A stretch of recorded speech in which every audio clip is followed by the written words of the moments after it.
Hello everyone, আসসালামু আলাইকুম। দেশ এবং দেশের বাইরে থেকে যারা আমার এই ভিডিওটা দেখছেন সবাইকে আন্তরিক শুভেচ্ছা, অভিনন্দন। আশা করি সবাই ভালো আছেন। আলহামদুলিল্লাহ আমিও ভালো আছি। আমি আব্বাস, আজকে আপনাদের সাথে সরাসরি যুক্ত আছি। এটা হচ্ছে ফরিদপুর জেলার মধুখালী থানার অন্তর্গত ব্রাহ্মণকান্দা। আজকে কিন্তু আমি ব্রাহ্মণকান্দা আসছি। আর আমার সামনে যে একটা পেঁয়াজ দেখতেছেন, এটা হচ্ছে গ্রীষ্মকালীন পেঁয়াজ। এই পেঁয়াজের বয়স কিন্তু 20 দিনের মতো হয়েছে। এই দেখেন, 20 দিনের মতো বয়স হয়েছে। এটা হচ্ছে বিপ্লব কিং। এই পেঁয়াজের নাম হচ্ছে বিপ্লব কিং। এটা হচ্ছে গ্রীষ্মকালীন পেঁয়াজ। এই পেঁয়াজটা কিন্তু 2 থেকে আড়াই মাস পরে কিন্তু এই পেঁয়াজটা উঠে যাবে। তো আজকে আমরা সরাসরি আসছি। এই জমির যে মালিক, সে কিন্তু আমার ফোন দিয়েছিল, এই জন্য কিন্তু আসছি আপনাদের দেখানোর জন্য যে আসলে আমাদের দেশে 12 মাসে কিন্তু পেঁয়াজ হয়। 12 মাসে কিন্তু পেঁয়াজ হয়, এই জন্য আপনাদের দেখানোর জন্য আসছি। যেহেতু আপনাদের আমি দেখাইছিলাম যে এই পেঁয়াজের যখন বীজ তোলায়, আপনাদের আমি দেখাইছিলাম যে কীভাবে বীজ উৎপন্ন করে। তারপরে যেদিন লাগাই আসলে সেদিনকে আমি আসতে পারিনি। ওকে বলছিল ভাই, আসার সময় আমি পাইনি। তা আজকে আমাকে ফোন দিয়েছিল, এই জন্য আমি দেখার জন্য আসছি। তো দেখেন, এখানে প্রায় 20 থেকে 25% জমিতে কিন্তু এই গ্রীষ্মকালীন পেঁয়াজটা লাগাইছে। এই পেঁয়াজের বয়স 20 থেকে 25 দিন। এই পেঁয়াজটা কিন্তু কুবাই দেওয়া হয়েছে অলরেডি। এখন কিন্তু যেহেতু মাটিটা টাইনে গেছে, এখন সার দিয়ে কিন্তু সেচ দেওয়া হবে। আমরা যেভাবে শীতকালে যে পেঁয়াজ চাষ করে থাকি, ঠিক সেভাবে কিন্তু লাগানো হয়েছে। আপনার 4 ইঞ্চি 6-7 ইঞ্চি পর পর কিন্তু লাগানো হয়েছে। অতএব প্রায় দেখেন, আপনাদের আমি দেখাই, 4 আঙ্গুল 8 আঙ্গুল পর পর কিন্তু লাগানো হয়েছে। 7 থেকে 8 আঙ্গুল প্রত্যেকটাই। একটা ডিস্টেন্স মেনটেন করে কিন্তু লাগানো হয়েছে। কিন্তু পেঁয়াজটা যখন সেচ দিয়ে হবে, সার দিয়ে যখন সেচ দিয়ে হবে, তখন কিন্তু গাছটা একটু বলবে এবং 1 মাস পর কিন্তু এই বুইটা কিন্তু পুরো ঘিরে যাবে। যখন গাছটা একটু হাইট হবে, তখন কিন্তু ঘিরে যাবে, গাছটা মোটা হবে, দেখার মতো হবে। তা যদি আল্লাহ বাঁচায় রাখে, ইনশাল্লাহ আপনাদের কিন্তু আমি দেখাবো। এই পেঁয়াজ যখন উত্তোলন করবে, যদি আল্লাহ দেয় কম বেশি উত্তোলন যখন করবে, তখন কিন্তু আমি ভিডিও ফুটেজের মাধ্যমে দেখানোর চেষ্টা করব যে না, আমাদের দেশেও কিন্তু এই গ্রীষ্মকালীন পেঁয়াজটা হয়।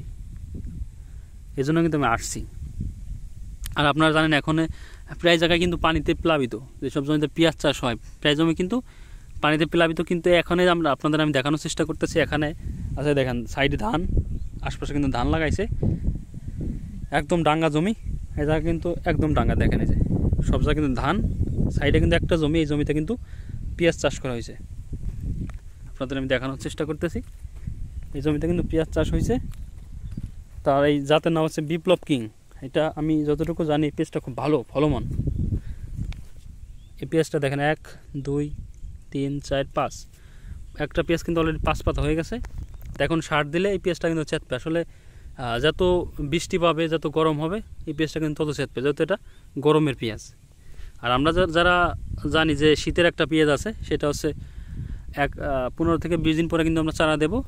দেওয়ার পরে কিন্তু এটা অগ্রহায়ণ মাস থেকে কিন্তু লাগানো শুরু হবে। সেটা হচ্ছে আমরা সবাই জানি, পুরো বাংলাদেশে কিন্তু এই সময় লাগায়। কিন্তু এই গরমের সময় যে পেঁয়াজ হয়, এর জ্বলন্ত উদাহরণ আমার সামনে। তো যখন আল্লাহ পাক রব্বুল আলামিন দেবে, এই পেঁয়াজটা যখন দেবে, তখন কিন্তু আমি আপনাদের দেখানোর চেষ্টা করব।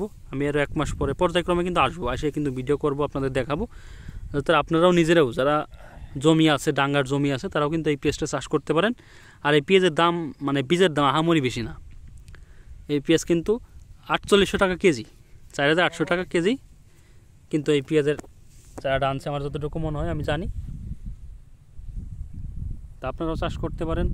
আর এই পেঁয়াজটা খুব ভালো মান, ভালো হলে শতাংশে 3 থেকে 4 মণ পর্যন্ত হওয়া সম্ভব।